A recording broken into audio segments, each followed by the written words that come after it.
welcome everybody to the Hoop Chat. The Hoop Chat. Excited about this topic right here, dog. Let's go. I learned how to win in college. Process, right? Absolutely. Separate the men from the boys. It will separate the real from the fake. It will separate the committed from the uncommitted, who really loves the game and who really don't.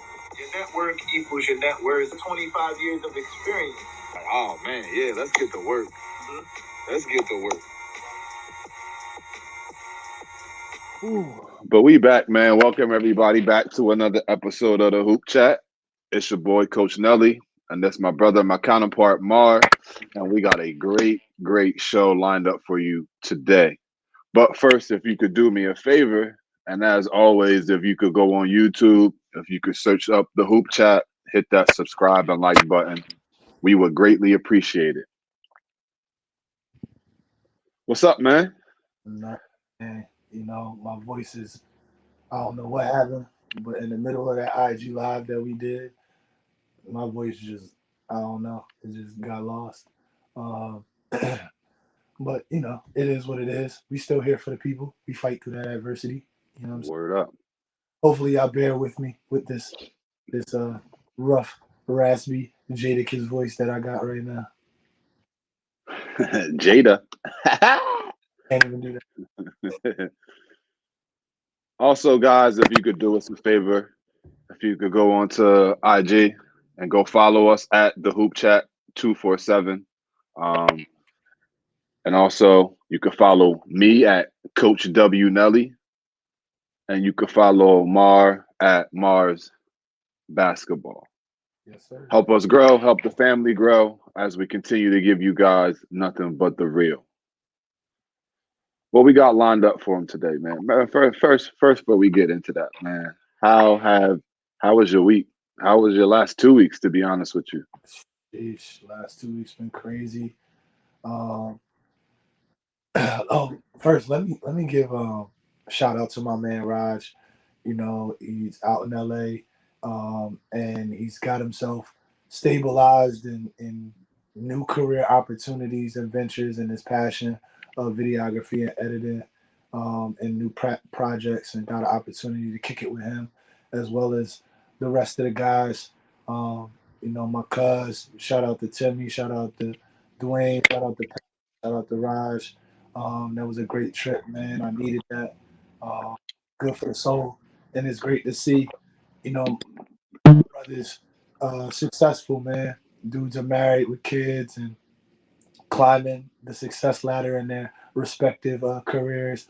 So to just have that opportunity to go and chill and enjoy each other like we used to when we were a little bit younger, it just was a dope experience, and it's one that I won't forget because, you know, times like this, we never know if we'll ever get those opportunities again. right? Also, I want to give special shout out to Jamarcus Lawrence and Simeon Wilshire. They last 2 weekends, they got opportunity with the New York Jayhawks and PSA Cardinals to compete at Gaucho's 17U, and they put on a show, man. And I'm very proud of them. They worked their tails off, and now they get an opportunity to showcase that against elite competition with elite evaluators, to keep climbing that ladder, man. That's, you know, establishing themselves and proving themselves as players to be legit players, and they're just my guys, man. You know, really have been blessed and thankful to have the opportunity to work with those two, and I'm just really excited for them and what they have coming for them throughout the summer and then rolling into next high school season. Just really excited for those dudes, so I want to give them a special shout out as well. Nice shout out to them young kings, man, out here balling, working hard, and both those kids are very talented. Well, since we're doing shout outs, I got 2 shout outs. Let me just give a shout out to my girl Mariana for being named South Jersey Player of the Year. So congrats to her of all the many accolades she has acquired this year. And for, you know, me and her were talking, just it's crazy that they actually dealt with a lot of COVID issues this year where they missed a lot of games. So had she had the full season, what more what she would accomplish more. You know what I mean? But it is what it is. She made the best out of it, so shout out to her. And then I have to give a huge shout out to my college coach, Coach Jim Ferry, who was just named the new head coach at UMBC. Hey, So huge shout out to Coach Ferry, man. That's big. Now you close. Maryland's not too far away, so definitely would be come checking you out, catch some games, some practices, and just come talk, chop it up, man. Um, a guy that had a huge impact not only on my career but as me as an individual and as a person too. So huge shout out to Coach Jim Ferry, UMBC. Um, yeah, man. well, Let's hop into it. yeah. Let's get into these topics. I know we started on our live during the week, just giving the people a glimpse of Little taste, little taste. little taste, little glimpse, little sprinkle um, of what we wanted to talk about today. So um, let's hop right into it. The impact of social media on basketball. Man, it's a double-edged sword, man. Um, because I think with the advent of social media, it's allowed for people who are in markets that may not be publicized or seen to be exposed to the world essentially, and craft and talent. But with that being said, there's the other side of it where there's a real designed attempt to edit their videos to perfection, and that marketing of the player. And now the problem that I see, if I can identify, a problem that I see is that everybody has a camera now. Everybody has a cameraman. They want their cameraman to film them in practice. They want their cameraman to film them in training. They want their cameraman to edit all these videos of the process of them playing, and that's a new thing. Um, I'm from that, and it's one of the things that I've always said to my players, you know, in my era or in our era, if you were to do something like that, that's putting yourself on front and creating a bullseye for yourself, because Right, how you become the person that everyone is shooting for. And if you're not really about that action, if you're not really about that smoke, then that's the worst thing that you can do, because it really is now less about working on your craft and developing your craft and becoming better. It's really about marketing yourself and how many views and likes and stuff that you can get, based upon how many videos you post.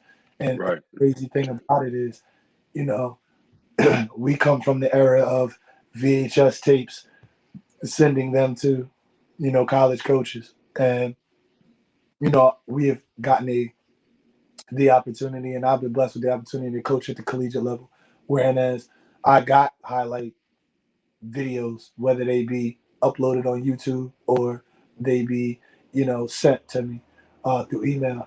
And it's always hilarious, because it's like, of course I'm gonna want you. You don't miss a shot. Like, you're amazing. word, Your game is impeccable. It's flawless, and that's not indicative of what a coach actually wants to see. So right, while the highlights may be cool for your friends, and it may be cool for, the people that you play with on your teams or whatever, or your neighborhood, your city, wherever you're from, when it comes to real basketball minds, they care they care nothing about that. They actually right, see what happens and how you deal with the ups and downs of the game, and how you respond to adversity, and who you are as a player. Total game film. We want to see what you do in the first quarter, and then we want to see what you do in the fourth, and we want to see how you make adjustments as a player. So, social media has had a tremendous impact on both advertising and giving people a quality outlet and source to get themselves, marketed to people in other markets that may not have, or may not really check for you. However, it's also been oversaturated with a bunch of real nonsense, and it's really Right. away from the fabric of the game as well. What's your thoughts? Um, listen, you said it best, man. Like we come from an era where you had to put so much work in to be seen, right? VHS tapes, recording your games, getting two VCRs, cutting, editing. Like that's how you had to do it back then. And, or when they used to show our games on Channel 2 and you had to record it. You know what I mean? Like that's what we had to do, especially at the high school level. And it's just now everything's so instant, instant, instant, instant, instant. Like sending film to colleges, or even when I was a professional, putting film together from VHS to DVD and converting, and like actually going to the post office and sending these DVDs out to people, right? Like physically doing that, and you don't have to do that anymore. Like everything's click, Right, click, click, click. And with that, like you said, with that click, I can make you believe anything. right, It can make you believe anything, you know, not missing shots. Because, of course, why would I want to put something out to the people that looks bad, that shows my weaknesses, that shows me vulnerable? Like, no, I'm going to, I'm going to be nice. Throw a beat behind it, get some elite editing. And now people think that, yo, I'm this guy. And, you know, that's what the change is. It's the instantaneous, oh, he nice. Or, you might really be a good basketball player and I follow you and I see you doing all these moves and all this. And like, I might even personally know you. And I might think, well, if he can do it, I can do it. And I don't know the work behind that's put into it, because what's put in my face is, the finished product or of the visualization. You know what I mean? Like that's the finished product. So it's, it has made, in my opinion, and I think we said the other night, it has really made, social media has made this generation of basketball players lazy, yeah, for sure.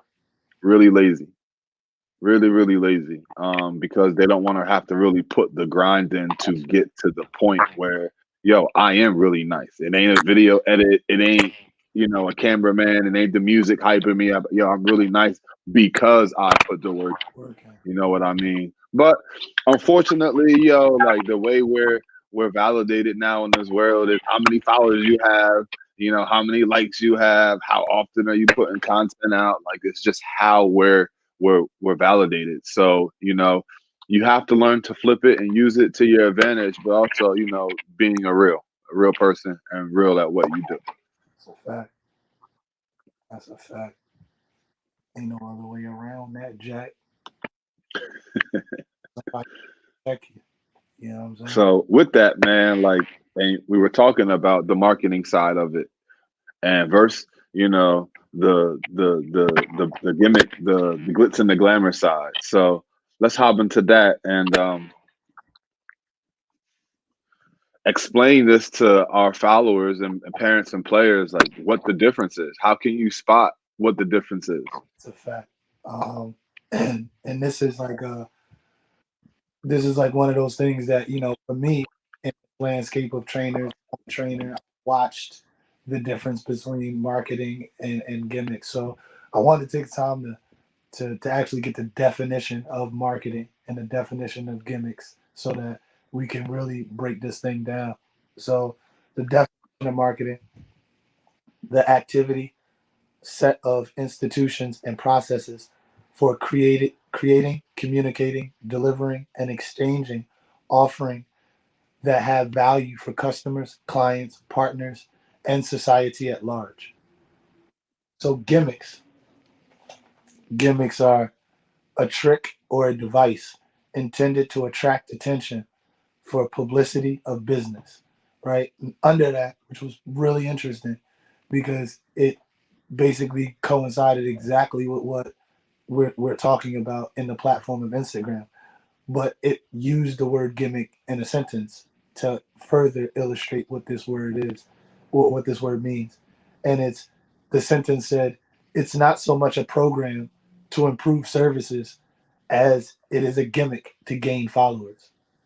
You understand? So it's understanding what marketing is being able to illustrate the service or product that you provide and how that product provides value to the individual who you're trying to sell to, whether that be a customer, whether that be your clients, whether that be your partners who you may want to go into a new venture with, that you need to market to them why it is that this venture is actually something that they should and want to be a part of because it provides a level of value, whether that's a tangible level of value or an intrinsic level of value.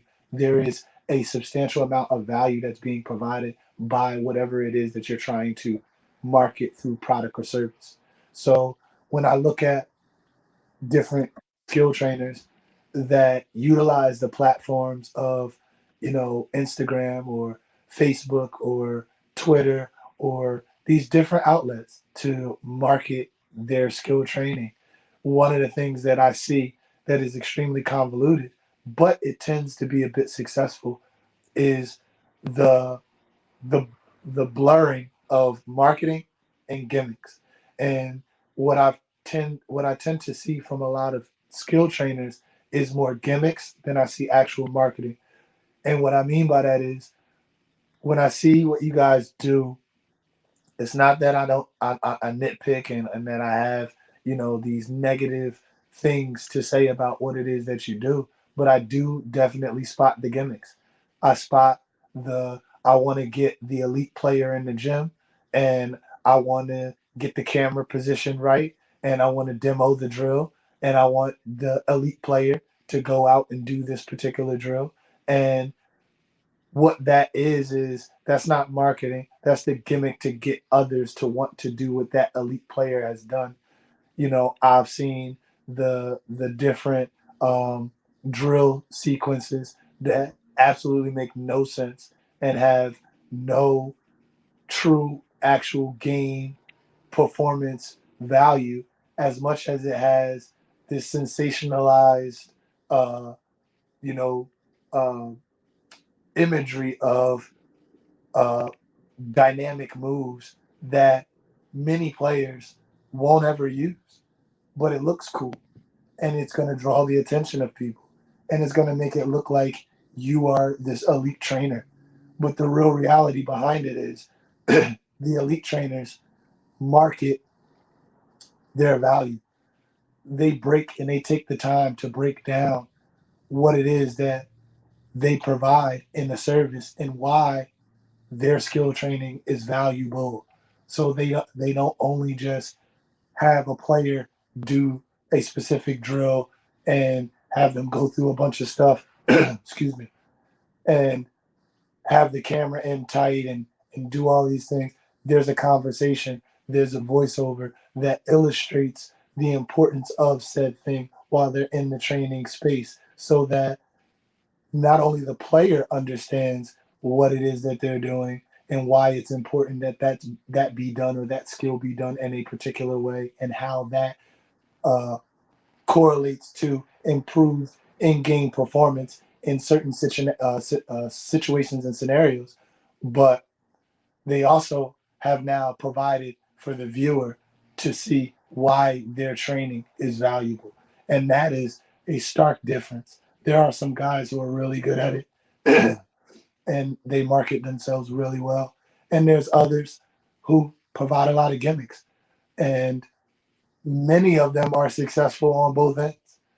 But at the end of the day, we always say it, we said it on the live, real recognizes real at the end of the day. And it's a line that Jay-Z used that I always think about. It's only so long that fake thugs can pretend. So it's only so long these fake trainers who provide these gimmicks and do all of this, bubblegum stuff to draw the attention and have all these different, likes, follows, views can sustain that before the real and the real quality usurps what that is. And it's not real. So, that's kind of one of the things that I find in terms of the differences between marketing and gimmicks as it relates to the skill development industry in basketball. This is like one of those things where it's it's like a thin line. Like they say, it's a thin line between love and hate, right? Um, it's it's something that you won't be able to really tell what's real until you put yourself into the situation. And what I mean by that is, like, and I said it, I said it on the live to you, like, the real, you just said it, the real's gonna recognize the real by your work. So I could have the clickbait, I could have the likes, the followers, and it'd be a gimmick. And that's my gimmick, because now I'm doing this gimmick to get paid from Instagram or YouTube, not really concerned about the work that's being put into the player or to the players that I have, right? And yet you have people out here that market and they don't have the followers and the likes, but they're really, really, really good at what they do. You know what I mean? And if you're a player or you're a parent or you're looking, I think unfortunately the only way to find out is go do a session with that person, do a couple sessions with that person, because only fake thugs can pretend. So you're going to be able to start to see, or maybe you won't. I don't know, because there are a lot of uneducated people out here that don't understand what real skill development training is either. You know what I mean? Because I'm just throwing a bunch of drills together and it looks good. You know what I mean? It looks great. Oh, my son could do it between behind the back and step back. But I guess we'll get into this more, like, if it's not applicable to a game situation, if it's not helping your child or your player to translate what they're doing into a game, then it's doo-doo. It's trash. I'm sorry. Like, it's not helping. It might look good. It is.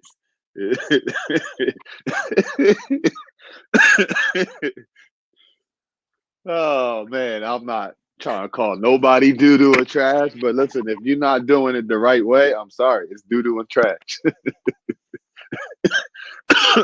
So Excuse me, yeah, but no, I'm serious. Like, it is. This is one of those things that it teeters. It's hard to figure out what is real. Again, we live in that society and the climate now with social media. So the best way to find out is like, yo, I like what this guy's doing. I like what I see. Let me get a couple sessions with him. Let me see. If you're a real basketball player and you want to get better, you should be picking the brain of your trainer.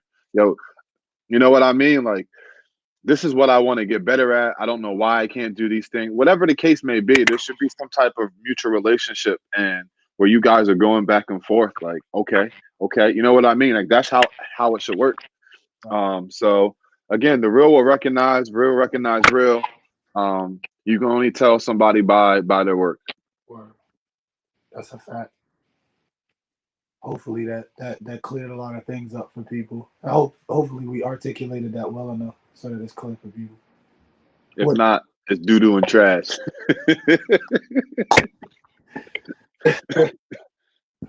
Oh man. Oh man.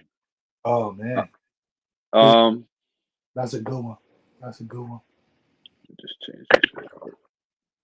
What you got for me, man? What we got up The next? process of becoming a skill development trainer. Man, this is it's interesting because we talked about it again on the live. It's like it's not you can be a extremely successful skill trainer and not have had an illustrious playing career. You know, you there is a saying that says those who can't do teach, right? So the process of becoming a skill trainer has so much less to do with your playing experience as much as it has to do with certain skills and your actual competency for the game itself, and then what players do. So one of the things that I'm just going to throw a bunch of things out here, and this is not in any particular order of how you would want to do these things. These are some things that I've done, and I ain't gonna give y'all all, what I'm saying, all my sauce, but what I'm saying, I will say to y'all that is about three or four things that if you want to really get into being a skill development trainer and provide quality to your clients and really help improve, a player's on court performance, first and foremost, you need to understand what the job of a skill development trainer is. A skill development trainer is not to create a bunch of sensationalized moves that are entertaining for the parent or that engage the kid, because the real form of a skill development trainer is to improve a player's on court performance. What does that player need to do to improve their on court performance? And you have to start at a base, right? So part of that is, you know, the process is the psychology, right? Like, take time to understand how the brain actually interprets information and how you can effectively be able to communicate to get that player or athlete to comprehend what it is, because this is what I mean. I work on a sliding scale from beginner to advanced. So obviously there are certain things that advanced players I don't have to talk about, right? They have a fundamental basis. They have an understanding of what it is that I'm talking about. I don't have to go so into the fundamental basis of what it is that we need to do, right? But the psychology of it is, how are you articulating something that can be complex to a beginner? And there's that you have to take the time to study psychology and how the brain works when it's interpreting Excuse me. and receiving new information, right? And understand that there's a level of patience that needs to occur when you're explaining something, especially for a novice or even for an intermediate player who's learning a new skill. Right. Right? So I see a lot of skill trainers run they have players that are at the beginner level and they have them doing intermediate and advanced skill movement. And it's like, yo, here's what's going to happen to you. Little Johnny's mom and dad are going to say, he looks amazing in the workout, but he doesn't use any of those things in the game. So fundamentally, you missed the mark for what it is that you need to do as a skill development trainer, because, like I said, it's about improving on court performance. So you have to Right. be able to understand how that works. Coupling that with, you know, understanding and learning to a certain degree. I'm not telling you to be a master of psychology. I'm not telling you to be a master of this next thing, but you have to have some idea about these things, because that is what's involved in your duties and responsibilities as a skill development trainer. Right. You need to learn about biomechanics and kinesiology and how the body actually works. So there are certain things that I look at trainers and it's like, yo, the kid is not ready for that yet. His body is not going to allow for him. You see trainers, oh, get your butt down, get your butt down. It's like, yo, he can't do it. It's not a refusal. It's not his body and the his anatomic features won't allow for him to get in that position and be in that position for any sustainable amount of time. Because guess what? The muscles that would be engaged in order for him to create that stability have never been used. So, when you talk about a kid and we see this all the time, a kid 11 years old, he's wearing a size 10 or 12 shoe, right? And it's like, he's clunky, he's clumsy, he's this, he's that. Well, listen, he may be 5'7", and in 12 years or in 11 years, he grew, to, Right. Right. and his foot grew 10, size 10 or to 12. Yo, he doesn't have any idea how to even move his body.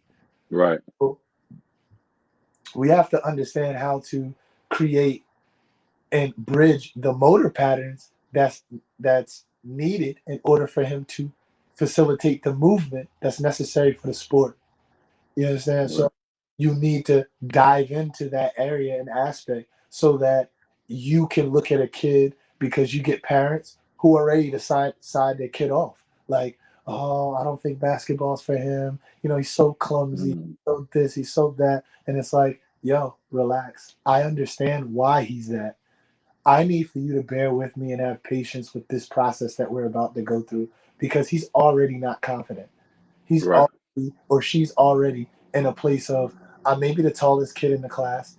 I got the biggest foot out of everybody, but I'm the right, slowest person, and I can't jump high, and I can't do all the things that you would expect of being this tall kid at a young age. So that's where you get the kid where it's like, yo, yeah, you get that Anthony Davis where it's like he grew that 6 inches, but right, because he had a fundamental development of his biomechanics and movement, he was able to take that frame and that growth and that significant growth over time and start to utilize that significant growth with already developed skill. Do you see what I'm saying? So now you get this freakish athlete, this monster. You're like, yo, this kid is NBA crazy.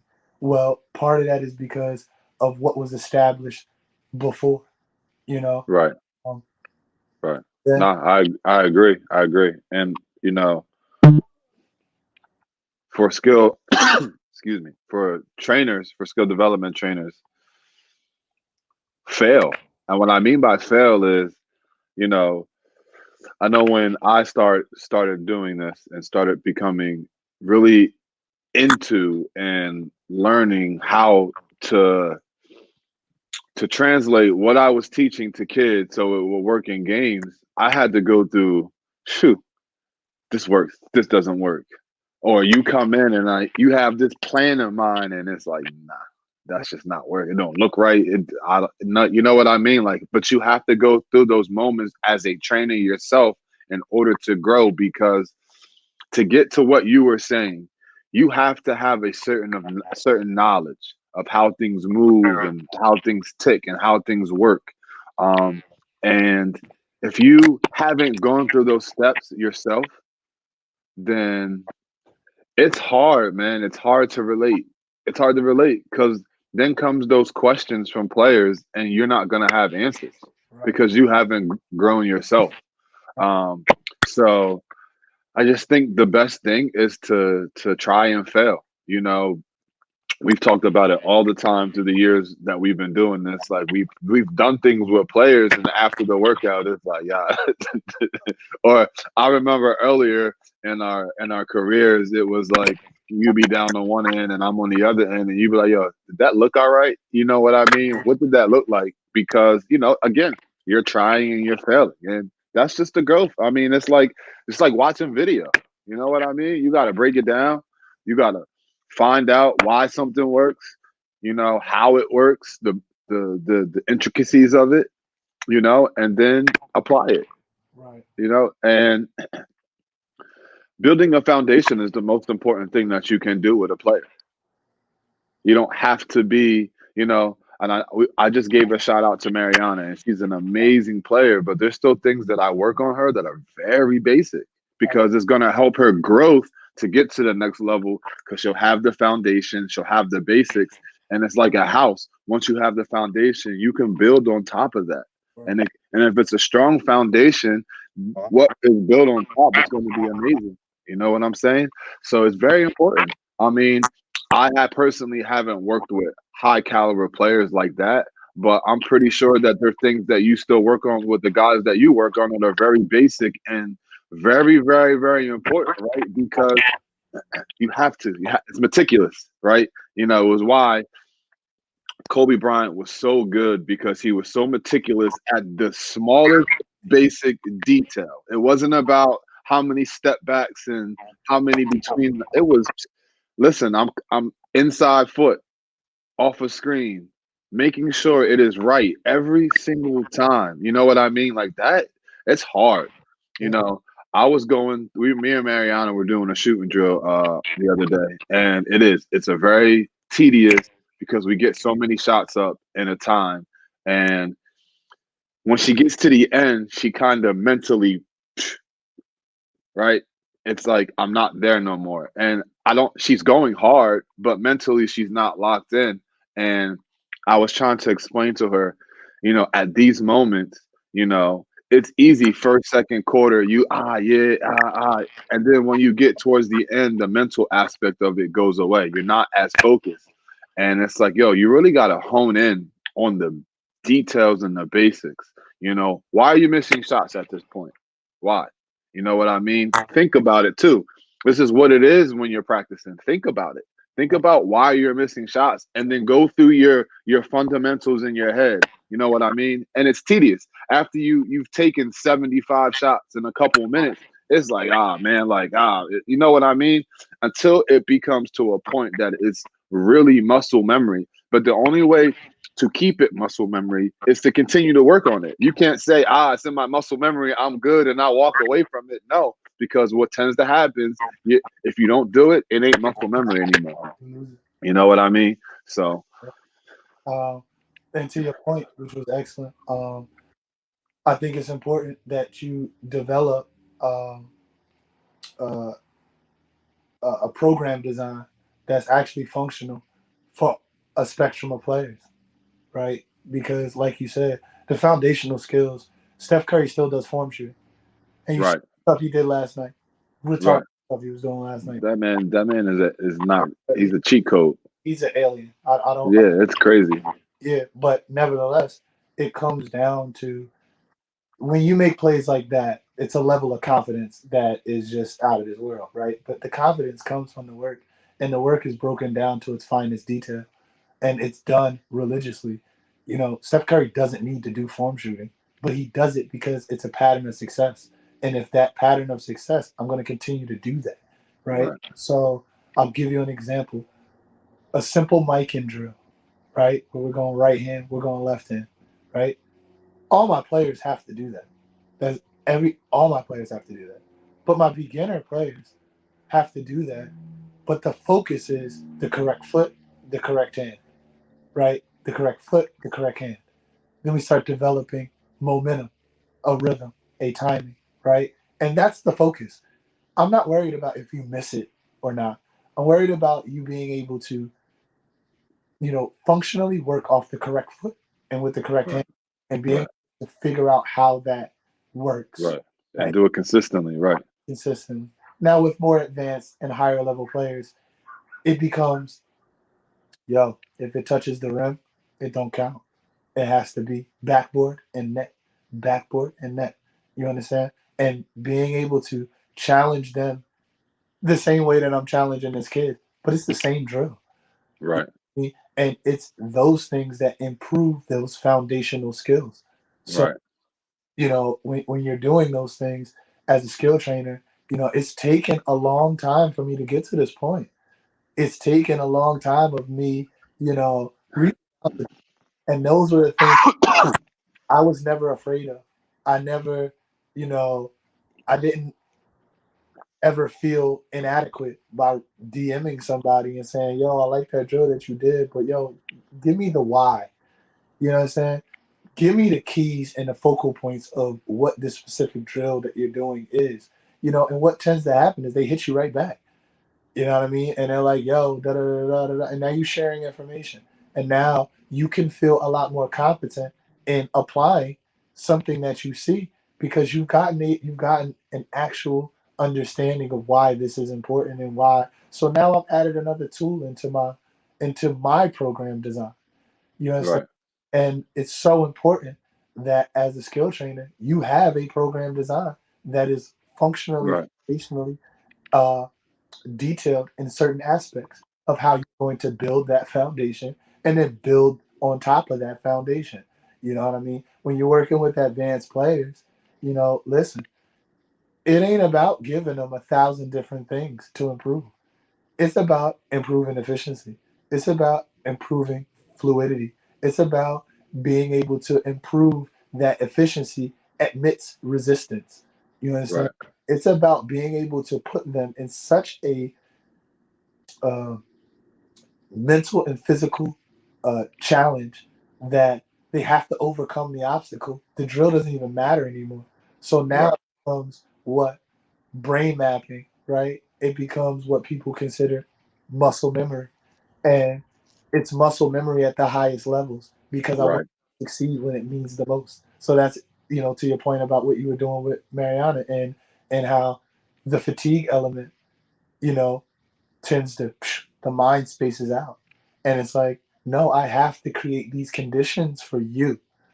You understand? So that you can maximize those situations as they occur for you on court. And what happens is essentially your on court performance improves. So I did my job. That's Essentially, it.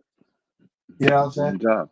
I can't say whether or not you're going to be A10, freshman of the year. I don't know that. But what I do know is if you're in the game late and they're running sets for you to catch and shoot the basketball, if that's what you do, then I did my job, because that means that you have the requisite qualities and have displayed that to the coach, that now he trusts or she trusts you to go out and perform those things. You know what I mean? So, that's my thoughts in terms of some of the process of becoming a skill development trainer. Can't get out all my sauce though. It took me years. It took me a lot of years to fucking work on this shit, bro, to get to where I'm at. So I ain't giving that shit away for free. I spent too much damn money. This ain't free 99. Yeah, the game is sold. It ain't told. So with that, why have so many people become skill trainers? It's a simple. It's a simple. It's very simple. There's no barrier of entry. There's no certification to validate or distinguish you from me. Right. All we have is, you know, I might look the part. You understand? I might have had a career in one playing career in one area or another. I may become a coach for a particular AAU team, high school team, middle school team, whatever it may be. And much like what you said, with the advent of social media, I could make myself look just as good as any trainer out here. Mm-hmm. There is nothing to distinguish what I do from what you do and how it equates. The only thing that does, or the only thing that validates you, is the That's players, it. the coaches, the other your network, right? So we have so many skill development trainers because they see people like me and they say, "Yo, I used to hoop. I could do that. I could do exactly what he's doing. He got a little edit up there. Okay, cool. Yeah, a little bit between crossover. Okay, yeah, I could do that." And now I'm a skill trainer, right there. I'm a skill trainer. You feel me? And it's like that's my thoughts as to why we have so many of them now. Yeah. Cause you can be a gimmick and get paid. You could be a gimmick and you could get paid. And it's because of the climate that we live in. And you hit it on the head when you say there's no entry level. I don't have to take a test. I don't have to prove myself. All I have to do is be able to show some drills. All I have to be able to do is edit it right. All I have to do is maybe get one or two basketball players that have a name, and voila, I'm a skilled basketball trainer. This is what I do. I'm nice. You know what I mean? And like I also believe it's become a fad now where I've had some type of playing something. Maybe I was a high school player, or you know, I don't even want to say that. Maybe I think I know basketball because I know some guys that no. And listen, I know some guys out here that have decided to become skill trainers because they think they know basketball, not really played the game, and it's fine. We said that's fine, right? But because they think they know, because they had a couple conversations with people and they think they can break down, and now in their head, oh, I could go train somebody. So it's become a fad because of social media. You know what I mean? But again, at the end of the day, man, it's just the real recognized real. At some point, you're going to be put in a situation where you're going to have to show that you know what you're talking about, that you can teach, that you can relate, that you're actually good. And when that moment hits, if you're not prepared or you're not ready or you can't do that, then it's going to crumble. It's just not going to work because it's not about the quantity of players. It's about the quality, man. End of the day, it's about the quality. You could have 1,000 kids, and you got all these kids running around, and yeah, you might be making money because you found a gimmick, right? But I might only have 10 players, but my 10 players is going to the league. Right. There's a difference. right? What I mean, and you're trying to get money that way, but now my name is starting to rise. You know what I mean? The quality that I'm putting out, like you just said it, you're recognized by coaches and other players and things like that. Now you're the guy where it's just like, yo, yeah, you want to go send your kids somewhere so you could get a break, go send them over there. You know what I mean? Like, and that's what it comes down to. You know, it becomes more like a babysitting, get out my hair type thing. Then, yo, nah, I'm trying to learn. He's going to teach me. He's going to get me better. Like, that's just what it is. You know, it's become a fad nowadays. I keep it real with you. You know, over this time period, man, a lot of y'all out there, y'all candles in the sun. Y'all start off and you got the camera set up and you got everything going, and then once you realize how damn hard this shit is, how much you got to put time in, all of you guys out there, yep. I was like, I've seen so many over the, excuse me, over the years. Like, oh, he popped up, oh, skill trainer, okay, that's what's up. I know him, or I'm familiar with him. 3 months later, he working at FedEx. Like, I thought you was a skill trainer, dog. Or now you rap and you do music. Or you know what I'm saying? It's like a lot of y'all out there are candles in the sun. This is a marathon, man. And you gotta learn to Right. work to get to this level. And yes, some of y'all trainers out there have been put on because of your relationships with some people. You got a little following because you got the gym, right? So in your neighborhood or in your city, you got access to a gym. So the real ones, the real players, they come into the gym not to get no work with you, not because they respect your training, but because you the one who got the keys to the gym. Right. You feel me? So it's like I know it because I've been around it. It's like yeah, Right. he wanna he wanna do this, whatever, whatever. But I just come because I need to get this work in and get some shots up. But Facts. you understand? So a lot of you just are out there trying to do this and don't understand the level of blood, sweat, and tears you got to put into this. The flights that you got to take to events, the hotel stays, the riding the bus and not taking a plane, the hey yo, can I crash on your couch? Uh, the Word. yo, what a oh such and such is gonna be there. Cool, yo, I'm posted up. What's up, yo? How you doing? Shaking hands, kissing babies, being around, just offering um your services. You know what I mean? The people, yo, hey Go yo, ahead and put that on the bottom because that kind of coincides right there. Your network equals your network. you gotta get out here. You gotta hit the ground and pound. You know what I'm saying? You gotta find people that actually believe in you. And those people may have kids that ain't good, and it's like what? That's cool, man. I appreciate that because they're trusting in what it is that I do. So now I gotta come to the table with something. You feel me? And it's like that's just what this lifestyle is. You got to be obsessed with this. You got to be wanting to create relationships, real relationships. And not a lot of these dudes do that. Not a lot of these dudes even care about what happens with their kids that they working with. So you know this is why we have it. It's instant gratification, no barrier of entry. You know what I'm saying? And I can use these platforms to manipulate the mind to thinking I'm that guy. Word up.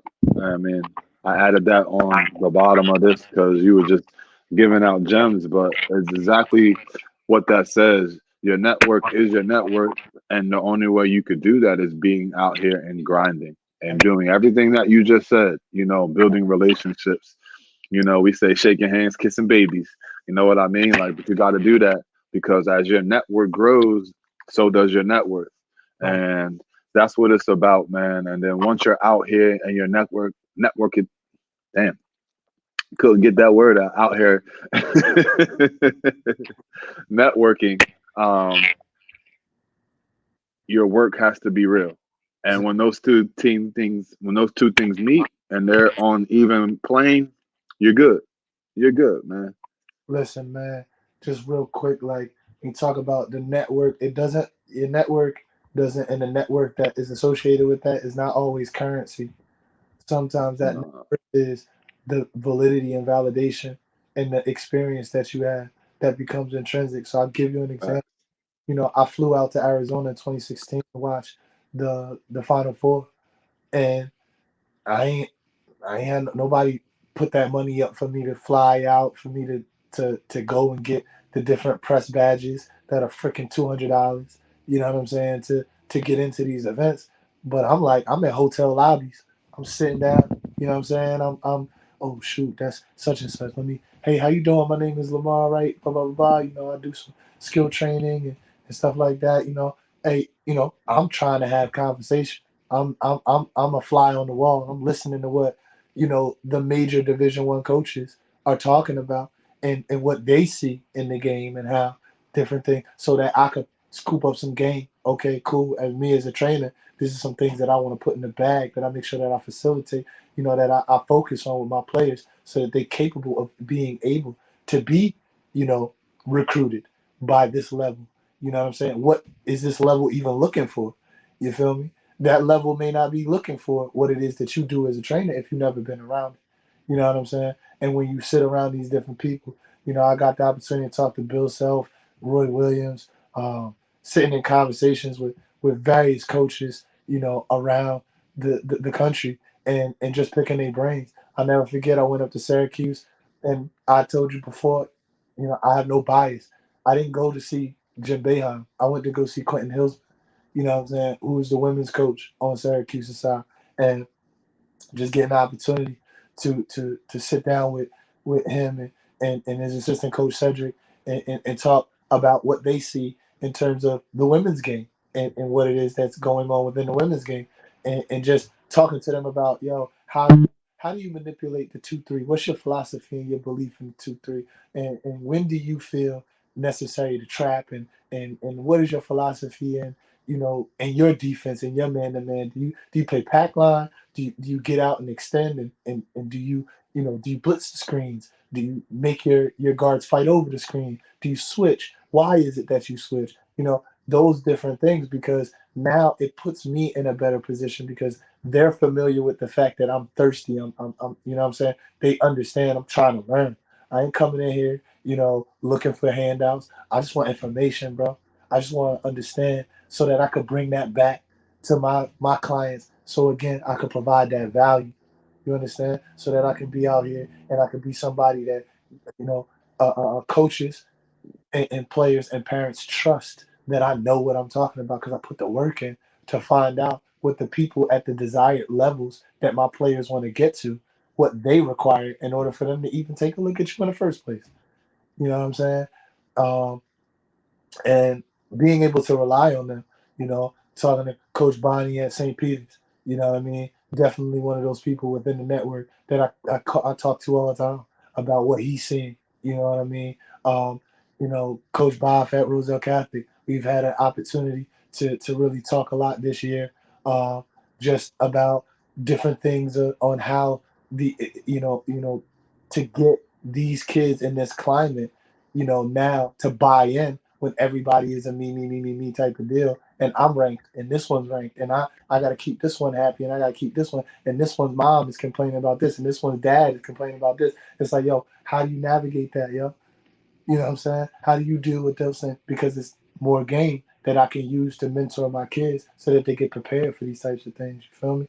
I go up to FDU and I talk to Coach Hamburger all the time about just, what have you seen since you recruited me that has changed that now, a person like me, you may not have recruited me, or you may have been like, yo, you was ahead of your time because there were certain things that you had in your skill set that weren't necessarily things that the game was focused around at that time. That now it's like, man, Lamar, if you would have been coming out of high school now with your shooting ability and different things like that, man, you would have went at higher levels. You know what I mean? Because it's in such a high demand of that particular skill set. And again, Right, right. that gives me the credibility, and I constantly lean on these people to help me build up my game. You feel what I'm saying? I talk to other trainers who working at higher levels. The opportunity to reach out to Guy Shamgar. Shout out to my man Kev Graham, Prime Impact out in Cali, doing his thing, working with a lot of NBA players, and just talking to these guys about what it is that they do to enhance NBA professionals who are getting paid $8 million, $12 million, $25 million, $100 million. What are you doing to help them improve their on court performance so that they can continue to sustain that level of excellence. You know what I mean? So that when I'm in that and I'm in those positions, that network that I'm talking about, they'll say to me, "Hey, yo, I'm in the city. You know, I got to work out such and such. What you got going on?" I'm there. I don't care about what it costs, what it is. Yo, I'm chilling. I'm there. I'm a fly on the wall, but I'm waiting for that number to get called. I'm waiting for that opportunity for them to be like, "Hey, yo, you know what? I want you to, yo, introduce me to such and such." And it's happened. I'm talking from experience. Yo, this is my man Mar. Da da da da. I want you to work with him on this ball handling series and da da da da. I want you to work on this pick and rolls, series with such and such. And it's like, ball game. I'm in here now. I'm here. I'm working. And no, it didn't come with a paycheck. A lot of opportunities that you receive out here within your network don't come with paychecks, bro. You gotta be willing to be like, you know what? It ain't about the bread. It's about the opportunity. About the opportunity to showcase my skill and build out my network. You know what I'm saying? Word up. I ain't got nothing to say after that. Next, ding, ding, ding, ding. You are the winner. Nah, that was good. That was Word. some good information from experience. And I mean, you guys, you hear it.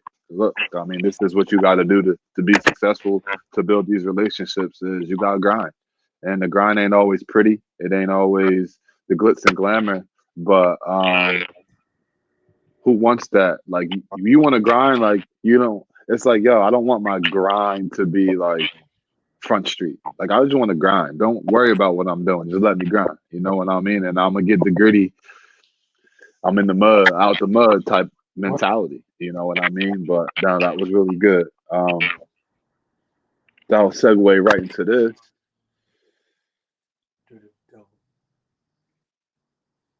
Okay, okay. 3 skills a trainer must have in order to be valuable. Man, dang, that's dope.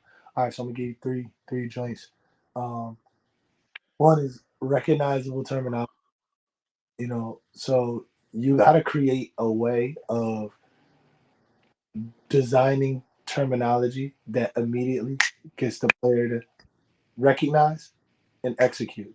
So you don't have a whole lot of time to sit there and explain, hey, I want you to do this, this, and this, you know, and college coaches do it all the time. It's like Michigan shooting. And it's like, all right, boom. We know in practice we might have been doing X, Y, and Z. And it's like, boom, Michigan shooting. All right, we know exactly what we need to do. That decreases the time that's wasted in explaining and talking through and all of those different things. I'll never forget, man. I used to hate this drill because we used to do it full court, and it used to be in order for you and your group to get off, you had to get a stop, and a stop. You had to get 3 stops in a row, and I hated it. It used to be recovery, and recovery was you put everybody on the baseline. You have 4 guys on the offense on the baseline. You have 4 guys defensively at the free throw line, and coach throws the ball at somebody, and you gotta bust your ass back to the paint, and the person who he throws it to got to touch the baseline, and you got to Hmm. all the way back, and you got to communicate and get matched up and get an actual stop, and then you stay on defense and have to do it again. But I remember those things being things that initially as a freshman working with guys who been juniors and seniors, I ain't know what the hell recovery was, so I'm in practice like, yo, what you talking about? You know what I'm saying? But, about a month and a half, 2 months in of that terminology, it's like, I know what it is. I know what this is. I know what guard post breakdown means. You know what I'm saying? And it made things a lot easier, and it allowed for practice to flow. And I was able to extract that in my own development of, my players where I developed that. Um, Another one is, hey man, you gotta be a personable trainer. You gotta care about your kids. Your kids go through a lot, and I've been fortunate enough to have some kids who are elite levels, and it's a lot of pressure on them, man. You gotta be a personable trainer. You gotta want to care about more than just basketball. You gotta want to know that, listen, there are other skills that I'm trying to teach you. That even if you blossom to be an NBA player, there are certain characteristics and traits that I want for you to take from this experience and that can help you in life. You know what I'm saying? So being a personable trainer. Um, the last one I got is you got to be effective with your communication. You have to because yo, I done seen hella trainers work with NBA dudes and get straight up dismissed because they communication is terrible. They like, well, what are you talking about? Or you not confident in what you're saying, or you don't speak a certain lingo that's familiar to them, and it's like you talking about all of this other stuff, and they don't know what that means. I have no idea what you're talking about, and I don't got time to waste on you because you trying to figure out. A lot of dudes that I seen, they get the opportunity to say they want to work with NBA players, and I done watched this multiple times. They say they want to work with NBA players. Oh, yo, I'm nice. I've been putting my time in. NBA player. Boom, boom, boom. They get the NBA player in there. They start stuttering. It's right. They in there. They in there. Oh, and it's like, yo, fam, that NBA player looking at you like, okay, this is gonna be the last one. You feel me? And it's like, Yeah, but shark smell blood. you know what I mean? And it's like, yeah, effective communication will always, you know, grasp the attention of the player, and it also always exude confidence within you and what you're saying. Right. Three great points, man. I mean, the only thing I would probably add to that is, I mean, and you talked about it in the very beginning of the pod, is being able to put a program together. And I think it's important that you as a skill trainer have the ability to break players down and understand each player is different within that program that you have. Like you said it, like, and I just want to repeat because I think that's very important. And then when you were talking about the mic and drill, um, one drill can be done for a multitude of players that their levels vary on the scale, but the focal point is different for each player, and that's growth, and that's having the ability to teach and to translate and to communicate, and have an understanding that you know the game the game of basketball is kind of the same across the board. Everybody has to have certain skills to be good at this game. You have to have a certain foundation that everybody has. The elite players have a foundation that the players that you work with have. Now you might be working on different parts of that foundation, but the foundation is the same. So I think it's very important as skill trainers to have the ability to have programs that um, can be related to the same program can be related to all different levels of players. Um, and then um, to me, it's important that you watch film. And I'm just gonna, like it's very important that you watch film. Watch film on the players that you work with, For sure. and watch film on the game itself. Don't watch it from an entertainment value. Watch it from a student value of things that you want to get. Again, you got to get better as a skill trainer. You just can't say I'm a skill trainer and not improve. You have to get better. So watching film is very, very huge. Um, I really enjoy watching basketball. And like you said, for so many years, it hasn't been the entertainment value anymore. It's been more just because I want to learn. I want to watch. Uh, my phone is filled with so many videos of me. Oh, wow. Rewind. Let That me record this. I need that. You know what I mean? I need that. And just because I want to be better. I'm a student of the game. So it's just those things I would add to your list, man. Very important, man. And yeah, that's it, bro. Yeah, That's what the things those are I great. would add. Nah, those are great points, man. I mean, I'm sure that there's a lot more that we could even add if we thought about it that much longer, Right. But just think that that's great stuff, man.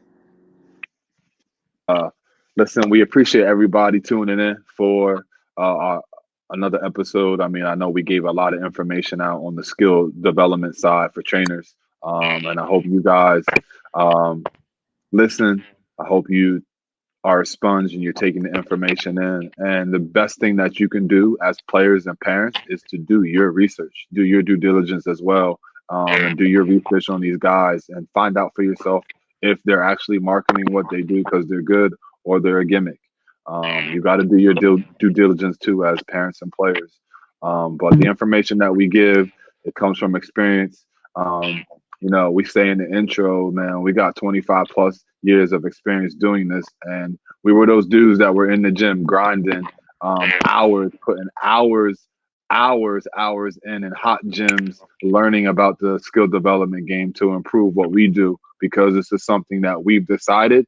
And I know Mar is indulged strictly into the skill development side, and I'm more coaching right now. I do both, but in order for us to be better, we had to put ourselves in the fire. We in the lava, but we did that because that's who we are as individuals, as players, who we were as players, and because we love the game so much and we've evolved to this side of the game, we're going to be great at what we do, and we understand that the grind is the most important thing. So again, we appreciate every single one of you guys, man. We thank you. And again, this comes from passion. This is the real, and we always gonna be real with you guys.